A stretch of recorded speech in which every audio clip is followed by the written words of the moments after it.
en esclavage, parce qu'un mineur auteur, ça a d'abord été un mineur victime.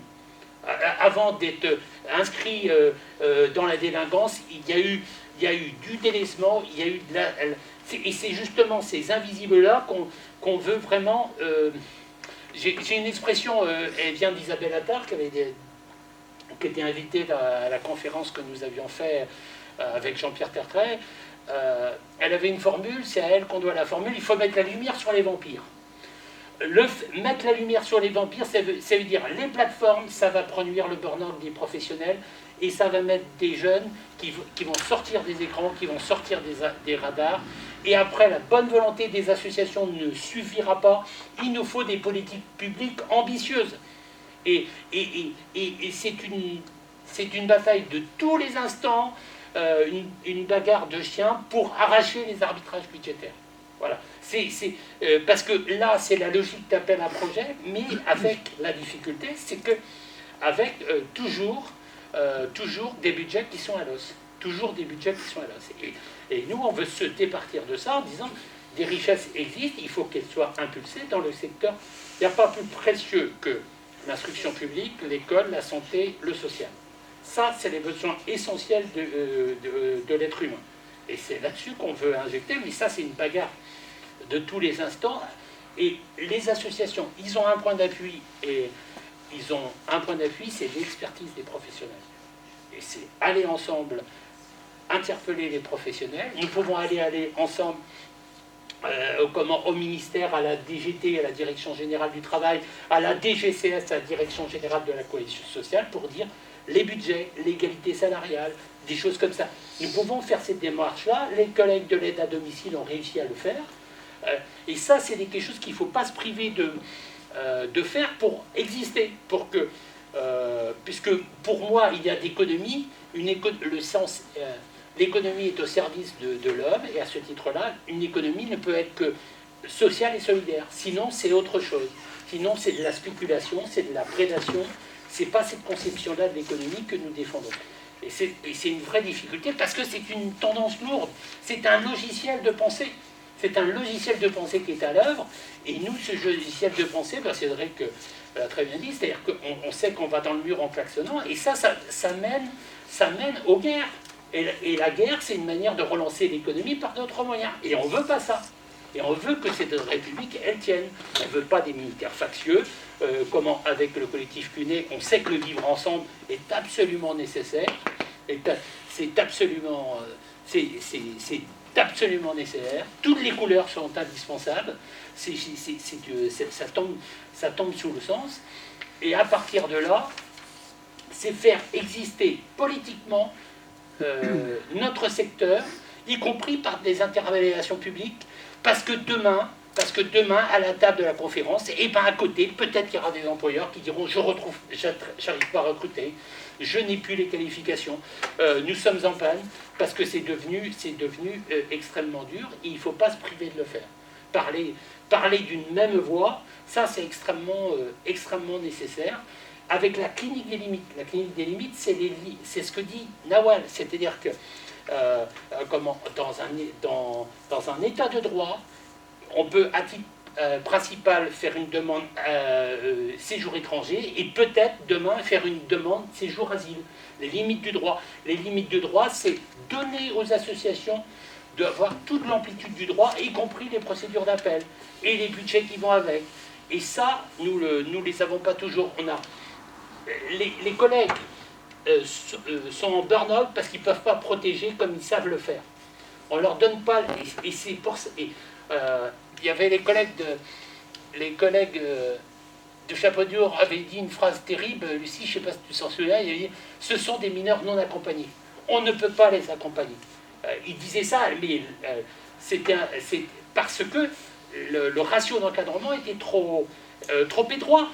Et ça, c'est les arbitrages des politiques publiques, et nous, on doit faire exister notre secteur du mieux qu'on peut, avec l'expertise des professionnels, en disant les besoins sont celles-là. Comment se fait-il que Mohamed, il n'y avait que Cédric seul, et Cédric se retrouve licencié pour avoir accompagné comme il sait le faire. C'est juste pas possible.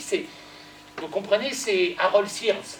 Harold Sears, c'est l'effort pour rendre l'autre fou. Erasme disait déjà, moi je dis que c'est folie d'être raisonnable dans un monde de fous. Nous sommes des gens raisonnables. Et on veut pas d'un monde de fous. On ne veut pas d'un monde de fous qui inexorablement va nous amener à la guerre. Et précisément les jeunes MNA, ils ont fui tout ça. Ils ont fui tout ça. Ils ont une expertise. J'ai un tout petit exemple concernant les ratios, etc. Là, on a une infirmière à 25%. On a la chance d'avoir ça depuis que j'y suis, c'est-à-dire depuis septembre, on est à notre 3e infirmière. Vu les conditions, elle ne reste pas. Ou elle trouve mieux, plutôt. À titre d'exemple, on a eu malheureusement le Covid dans notre service. Notre infirmière, sur les 2 semaines dernières, a passé sa journée à tester tout le monde, les jeunes, les professionnels en présence. Donc elle a fait que ça. Et à côté de ça, il y avait un jeune qui devait se faire opérer cette semaine. Donc ça n'a pas pu être traité par l'infirmière qui était déjà accaparée par de l'urgence. Et donc ce jeune a été accompagné, a été préparé par l'équipe éducative. Donc voilà, il y a des glissements qui se passent au vu de l'exceptionnel. Parce qu'on nous dit, oui mais là c'est exceptionnel. Sauf que l'exceptionnel, c'est notre quotidien. On a sans arrêt à faire face à de l'urgence. Donc on prévoit. Moi je me mets, dans mon planning, j'ai tout ce que je dois faire. Déjà, en général, ça dépasse mon amplitude horaire, déjà d'avance. Sans compter qu'après, les jeunes vont venir interpeller, il va y avoir des événements bruyants qu'il va falloir aussi parfois maîtriser, parce que les collègues le matin sont tout seuls, avec 22 sur un collectif. Il y a une doublure qui est mise en place à partir de l'après-midi ou soirée, qu'on a réclamé, parce que l'année dernière, il n'y avait pas de doublure. Les collègues étaient isolés, que ce soit de jour ou de nuit. Donc pour 16 jeunes, à l'époque, après 22 et puis maintenant 30, avec des jeunes pris en charge sur l'extérieur, pris en charge sur Rennes, Vitré, Châteaubourg, qui fait aussi des déplacements chronophages. Donc clairement, on est dans des conditions de travail vraiment très insuffisantes quant à la qualité d'accompagnement qu'on pourrait, ne serait-ce qu'un peu attendre dans des projections professionnelles. Moi, ça fait 15 ans que je suis éduque, et j'ai des valeurs que je défends, des valeurs de la race que je partage. Aujourd'hui, je me pose la question de savoir où sont ces valeurs-là, puisque presque je ne m'y retrouve plus. Et c'est effectivement pas forcément la race que j'incrimine, au contraire, c'est vraiment toutes ces politiques nationales qui aujourd'hui viennent détruire nos départements, nos associations, et pour lesquelles ça devient compliqué, je trouve, de pouvoir faire face. Enfin, j'en arrive à me poser éthiquement, je t'en parlais hier, Jacques, la question de est-ce que je reste pour cautionner ce système ou est-ce que je m'en vais? Parce que je ne cautionne pas. Alors, je vais peut-être intervenir. Allez-y, monsieur. On cite la race, je me sens quand même un peu concerné en tant que président. Merci. Et puis d'autre part en tant que psychiatre et médecin. Pour moi, c'est important. Vous évoquez effectivement les difficultés que vous avez sur le plan, je dirais, éducatif. Je vous rappelle quand même que sur Châteaubourg, vous aviez réclamé, enfin, les éducateurs et éducatrices en place avaient réclamé un temps de maîtresse de maison. Alors ça, c'est le rôle politique des administrateurs et du président. Donc j'ai téléphoné directement à Vera Briand, qui je lui ai fait passer le message, et quelques temps plus tard, elle m'a envoyé un petit message en disant c'est bon, voilà. C'est-à-dire que nous avons eu notre maîtresse de maison. Bon. Alors, c'est peut-être un peu une rustine sur, je dirais effectivement, le défaut d'encadrement, parce qu'il n'y a pas assez de personnel. Mais je dois dire qu'au niveau de l'association, nous sommes très vigilants à ce que vous puissiez travailler dans les meilleures conditions et qu'on est là pour vous soutenir. La preuve en est, c'est qu'à plusieurs reprises, je me suis déplacé sur Châteaubourg. Et puis, d'autre part, dernièrement, Vera Briand et le président Chenu sont venus à Châteaubourg. Hein. Nous avons reçu, et puis, surtout, ils ont pu entendre des jeunes. C'était vachement important, cette dimension que les jeunes puissent interpeller directement le président du conseil départemental. Et ça a été un moment, je veux dire, extrêmement riche. Alors, ensuite, c'est vrai que par rapport aux appels à projets, on répond. On n'est pas les seuls à répondre. Si on veut effectivement pouvoir défendre un certain nombre d'idées, il faut qu'on remporte les appels à projets aussi. Ce qui veut dire qu'on soit dans comment dirais-je, il faut montrer qu'on travaille sur la qualité.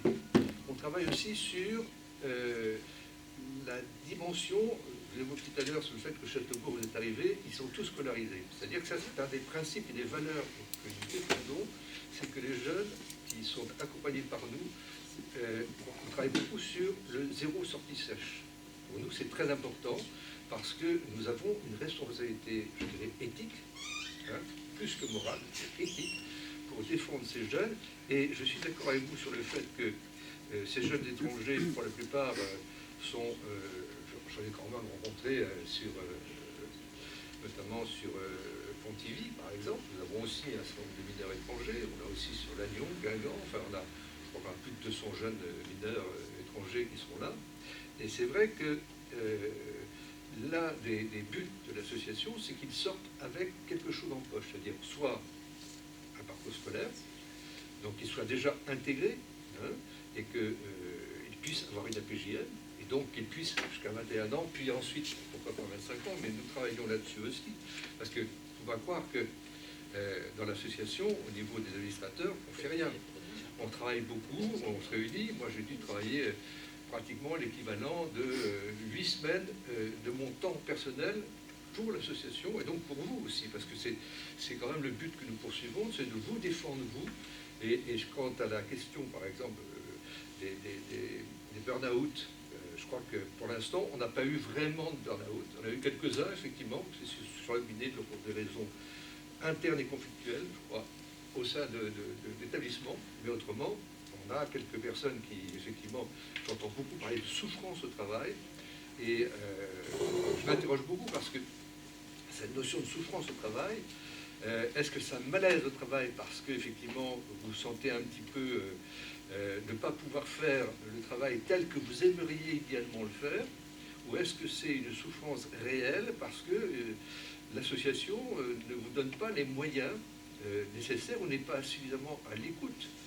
Et ça m'interroge beaucoup parce que c'est plein de fois dans comment dirais-je, comment ça s'appelle quand salariés, les droits d'expression, ça revient beaucoup ces notions de souffrance. Or, on a mis en place au sein de la RAS des commissions, mais la possibilité pour chaque salarié de pouvoir consulter un psychologue ou une psychologue, on en a deux par territoire à peu près, afin de pouvoir exprimer sa souffrance pour un certain nombre de séances de manière tout à fait anonyme. Hein, c'est très important pour nous, parce qu'il faut qu'il n'y ait sûrement aucune stigmatisation, et qu'ensuite, si vraiment ça doit se poursuivre, qu'il y ait à ce moment-là un conseil, une ouverture vers des thérapeutes qui pourraient permettre à ce moment-là, ou des psychiatres qui pourraient prescrire quelque chose. Bon, je veux dire que ça, c'est un autre problème. Donc, moi, cette notion de souffrance au travail, je pense que ça en fait partie peut-être d'un des futurs forums. Hein. Moi, j'aimerais bien, en tout cas, qu'on travaille là-dessus. Parce que c'est fondamental, cette notion de souffrance. Parce qu'on n'est pas là pour vous faire souffrir. Au contraire, on est là pour vous soutenir et vous défendre. De même qu'on a obtenu aussi sur Saint-Malo un poste de TISF. On a obtenu aussi... bon, bref, on s'aperçoit que si effectivement une association dont le rôle est politique avant tout, je le répète, on n'est pas vous êtes des salariés, c'est vous qui êtes le terreau même de l'association, de l'associatif, c'est vous qui travaillez auprès des jeunes. Nous, on est là pour essayer de faire en sorte qu'on puisse vous défendre et on puisse défendre les valeurs, effectivement, que vous avez choisies, puisque vous avez choisi de travailler à la race et que vous êtes d'accord avec les valeurs de la race. Hein, et récemment, d'ailleurs, nous étions interrogés par le CRIAI sur, ça fait 5 ans qu'on a fait un projet associatif stratégique, et que les 4 valeurs fondamentales de la race, que sont la laïcité, l'économie sociale et solidaire, l'économie participative et tout ça, on s'est rendu compte qu'en fait, on n'y pensait pas, mais qu'en permanence, on était dans cette dimension-là. Donc c'est très important, cette notion de gouvernance, en quelque sorte. Hein. Et de même que dans les recrutements, maintenant, au sein de la race, on ne recrute plus par défaut. On a recruté une DRH, on a fait 3 recrutements. C'est-à-dire qu'on paye, parce que ça coûte, parce qu'on paye un cabinet pour ça. Donc, si vous voulez, c'est tout un travail de fond que vous ne connaissez pas, mais qui est là. Et je pense que peut-être qu'un jour sera intéressant qu'on puisse parler aussi de c'est quoi un administrateur, c'est quoi finalement, qu'est-ce qu'il défend, et pourquoi est-ce que nous sommes attentifs à votre, je dirais, moi j'ai une devise quand je suis arrivé comme président, c'est le bien-être au travail. Moi, quand la souffrance est réelle.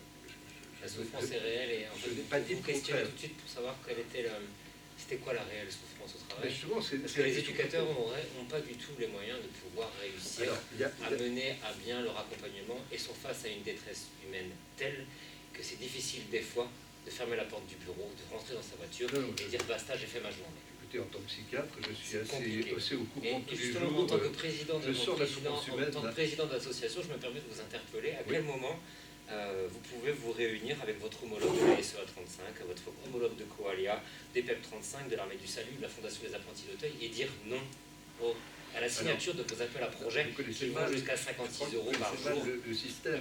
Si je connais bien le système. Non, mais je connais mal le système. Mais à quel moment vous réunissez, vous ici dans le 35, entre interprésidents d'associations pour pouvoir vous opposer et dire qu'il est peut-être nécessaire que le conseil départemental et les autres conseils départementaux réagissent un petit peu et augmentent leur prix de journée? Voilà. Ce sont des débats que j'ai déjà eus avec le conseil départemental notamment, avec Madame Briand, avec Monsieur Chenu, on en a parlé. Nous avons sur le 35 une conférence des présidents qui réunit tous les présidents et directeurs généraux ou directeurs des associations de protection de l'enfance. Ceci dit, quand vous parlez des apprentis d'Auteuil ou de SOS ou ainsi de suite, vous parlez d'associations nationales. Oui. Qu'on ne peut pas, et c'est pas... Ils ont des directions régionales. Comment? Ils ont des directions régionales. Oui, mais on n'a pas de contact avec eux. D'accord. On a essayé, mais c'est pas possible. Donc, plein de raisons qui, justement, sont aussi des raisons économiques. Parce que chaque association, et je pense à SOS, là-dedans, avec Borello, hein, ils sont à plus d'1 milliard.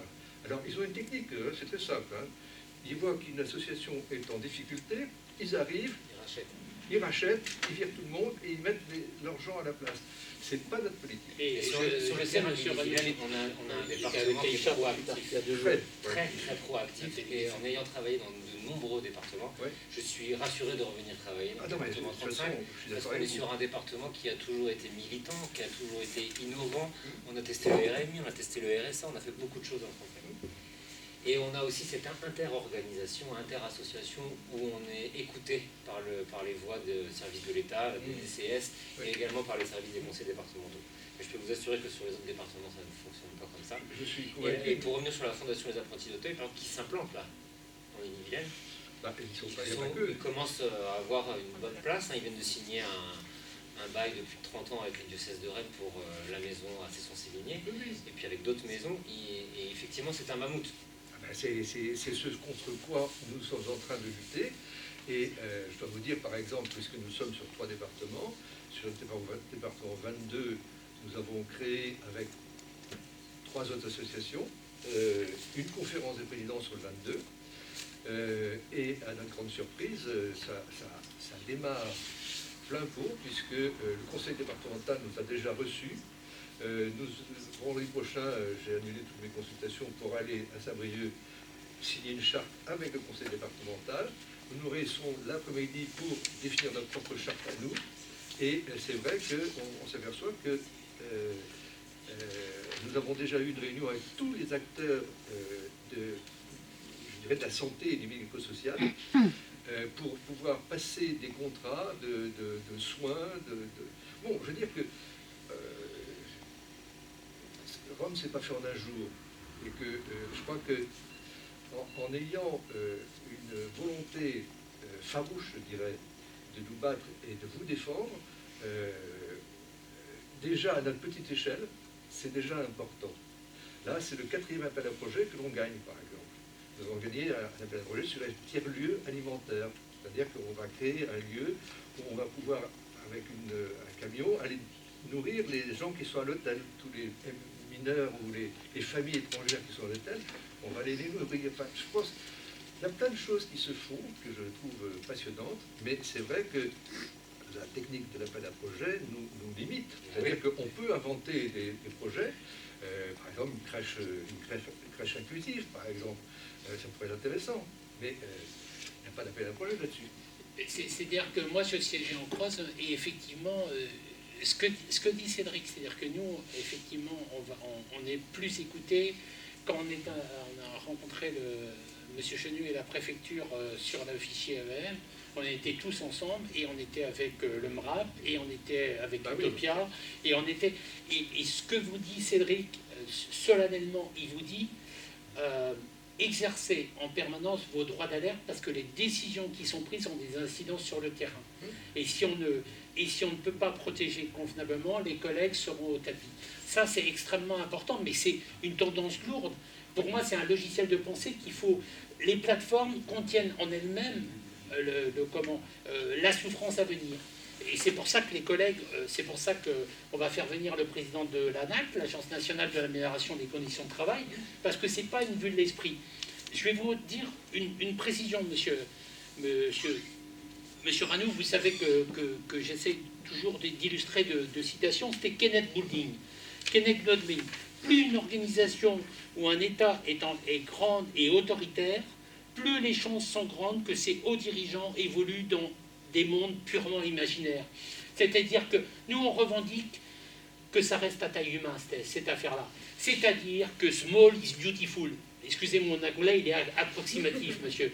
C'est-à-dire que pourquoi la race, par exemple, a choisi que de réimpulser, de réorganiser ces établissements pour avoir des directeurs de proximité, c'est pour qu'ils soient en proximité extrême, très grande, en proximité d'interpellation des équipes éducatives et qui soient non pas en extériorité, mais à leur côté. D'accord ?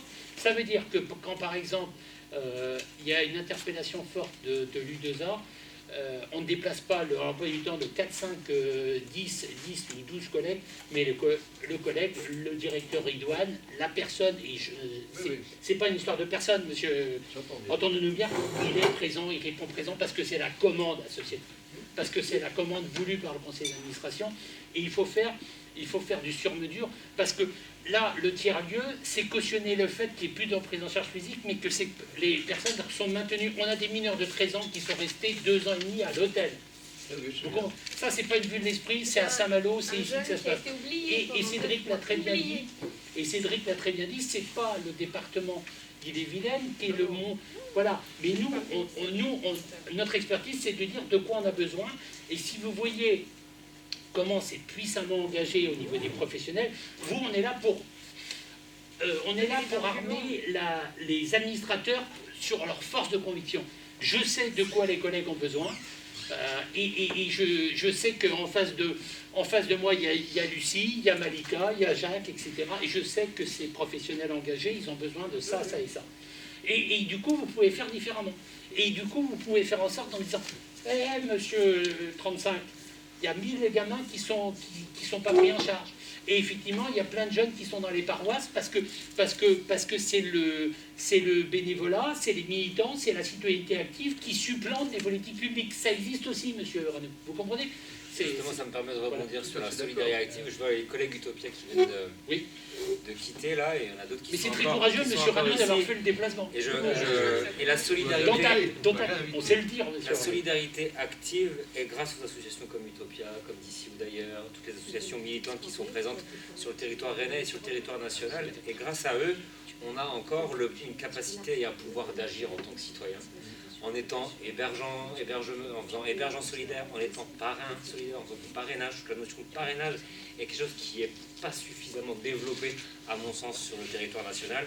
Pouvoir faire du parrainage, c'est quelque chose qui rassure beaucoup les jeunes, en leur permettant d'aller faire des petits week-ends à la maison, d'aller manger un poulet patate chez Madame X et Monsieur P. Eh ben, le petit poulet patate est quand même très important, et c'est quelque chose de fort dans leur insertion sociale, de pouvoir avoir des moments de soupape où ils peuvent aller découvrir autre chose et d'être immergés complètement dans la société française. Et je sais que le côté hébergement, parrainage solidaire n'est pas suffisamment développé et pas suffisamment mis en avant, rassurant en termes de compagnonnage. Voilà, la communauté Emmaüs, ça fonctionne très très bien. Il fonctionne en tripartite. Il y a un compagnon, un bénévole, un professionnel. Et cette tripartite fonctionne très très bien, sous une convention. Donc chacun s'accompagne les uns et les autres. Quand on va chez Emmaüs, on ne sait pas qui est compagnon, on ne sait pas qui est bénévole et on ne sait pas qui est directeur. Hein, on n'a pas besoin de mettre la petite chemise, on n'a pas besoin de mettre le petit truc.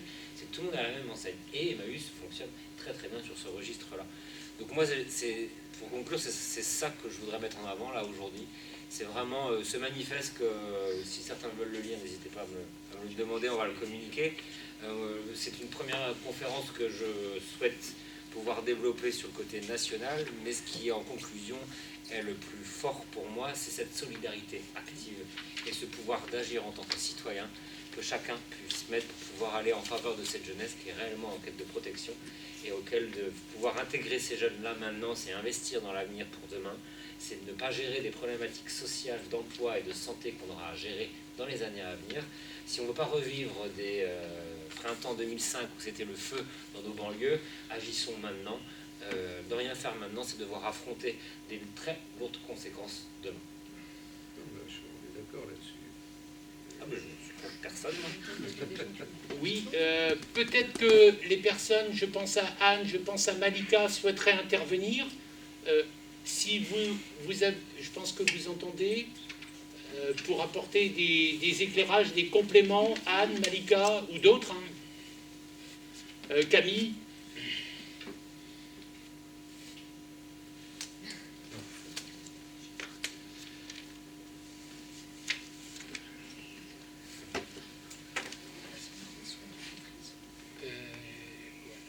Non, c'est les amis. Les amis ma sœur, de Laetitia. De Laetitia.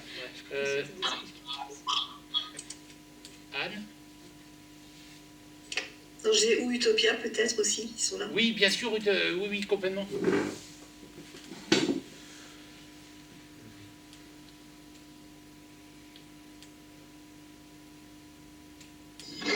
Je me demandais, le manifeste Cédric, du coup, on peut le trouver où ça? Eh ben, j'ai dû l'envoyer en format brut, c'était dans les premiers échanges il y a quelques mois, mais je peux le transmettre en format PDF là. Ouais. Ok, ça serait trop bien. Ouais, je vais le communiquer. Ouais. C'est Utopia. Et puis, c'est Utopia Rennes, non, c'est l'équipe de Rennes. Et avec l'équipe d'Utopia Rennes, ce qui serait bien, c'est qu'on puisse développer cette communication avec le président d'Utopia, et notamment sur le national, d'aller faire de prendre un petit ballon de pèlerin et d'aller à Paris, d'aller à Besançon, d'aller à Lille, d'aller à Dijon pour pouvoir un peu continuer ce qu'on a commencé aujourd'hui. Glissez le mot à vos coordinateurs. Ça marche. Ils sont pas très loin. Ouais, salut. Et je peux vous donner des noms d'avocats. Je pense à Brigitte Bertin à Besançon qui nous transmet souvent des jurisprudences pour les MNA. Comme ça, vous pourriez avoir des avocats locaux avec des problématiques locales. Et par le réseau ADDE, là, je peux diffuser un message et faire appel à des confrères. Ouais. Super. Voilà, et Lionel Châtelain peut être relais aussi sur place là-bas s'il y a besoin, Cédric. Il ne faut pas hésiter. Ce qui me semble important aussi, et c'était très en lien avec ce que nous avions fait, lors d'une précédente conférence, nous avions fait venir le psychologue Erwan Lebezouette du réseau de Guillaume Régnier, du réseau Souffrance et Travail, justement c'est l'approche conceptuelle de Christophe Dejour et Daniel Linard. La psychodynamique du travail, c'est les injonctions paradoxales entre le travail prescrit, Monsieur Rani, ce que peut exiger, ce qui sont les attentes associatives et le travail réel. Et il faut qu'à un moment donné, que le travail réel puisse faire remonter les obstacles. J'ai toujours... notre souci premier avec les équipes éducatives, c'est on est centré solution. C'est-à-dire, on ne résout pas un problème qu'on n'a pas posé. On ne résout pas un problème qu'on n'a pas posé. C'est pas important de faire remonter et que effectivement le mot proximité doit prendre toute son amplitude et tout son sens. C'est vraiment un appel à l'aide que formulent les équipes. Moi, c'est comme ça que j'ai compris hier. Hein. Hier midi, les équipes l'ont dit assez bien. Hein. Oui. Voilà. Et merci de votre courage politique de vous être déplacé, M. Radou. Vous êtes un petit peu dans l'œil du tigre, mais oui, c'est voilà. Gentil, mais c'est un tigre végétarien. Vous êtes là. Au moins, vous êtes là. Ah oui, là où il faut. Comme je le disais à Jacques, les budgets, parce que l'argent est quand même souvent nerf de la guerre, au niveau national ou départemental, ont considérablement baissé, non? C'est ce que tu m'avais indiqué, Jacques. Oui, parce qu'il y a un moment où il y a aussi une question de moyens financiers, donc humains et matériels, etc. Oui. Donc, ils ont été réduits depuis quand? Est-ce que c'est une tendance qui est depuis 5 ans, 10 ans, 15 ans? Ah bah écoutez, c'est très simple. Les enveloppes pour Nexem, alors que M. Ranou est monté au créneau pour les 183 € pour toutes et tous, avec la conférence des présidents et dont acte, M. Ranou, les interlocuteurs de Nexem dans la 66, ça vient de tomber. J'étais en négociation nationale le 18 mai, donc c'est un taux directeur de 0,52%. Donc les collègues, après avoir subi une perte de pouvoir d'achat de 30%, en période faste, même pas sur une année complète 2021, ce sera le 1er février 2021, se verront octroyer une augmentation salariale de 2 centimes. 2 centimes, d'accord? Donc le point d'indice conventionnel va passer de 3,80 à 3,82. 0,52, et il nous demande dans ce contexte-là de consentir à démanteler les conventions collectives dans le cadre de la mission Laforcade, qui est la mission attachée au niveau du Premier ministre. Le problème, c'est que là encore, ça avait été des logiques de dumping social. Les budgets sociaux sont complètement indigents parce qu'on choisit le sécuritaire et l'armée. Les enveloppes budgétaires qui sont exponentielles, c'est l'armée, et pour flatter les idéologies du rejet de l'autre, dans la perspective de 2022. Donc le grand environnement conventionnel, il ne sera pas financé. Et pas même la mission Laforcade. Les salaires du SMIC pour les personnes de l'aide à domicile, l'accompagnement à domicile, l'avenant 43, ne sera hypothétiquement peut-être agréé qu'en octobre prochain. Et nous nous sommes mis d'accord avec les employeurs du secteur de l'aide à domicile, et la CNA, la Commission nationale d'agrément, la mission Laforcade, n'agrée pas. Voilà. La revalorisation de 15%, c'était pour les 11 coefficients qui étaient en dessous du SMIC. Ça, c'est la vérité des prix. Vous comprenez, monsieur? Et pour discuter avec les représentants du syndicat employeur Nexem, eh ben, là, vous avez... on vous demande de protéger les équipes avec une 2 chevaux, le réservoir vide, monsieur Ranou. Vous comprenez la difficulté? Et ça, vous avez le droit de le dire. Moi, comment je fais? Moi, il y a mes syndicalistes qui me prennent à la gorge. Comment je fais, madame Chenu, monsieur Chenu, madame Briand? Ça, c'est la vérité. Ça, c'est la vraie vie, monsieur Ranou. Mais le budget de prise en charge quotidien, juste peut-être pour terminer, de vous parler, parce que vous parlez de 52 €, 183, qui le fait? C'est le département? Ça dépend des départements, et ça dépend aussi je dirais même de l'appel à projet. Il y en a qui sont moindres, il y en a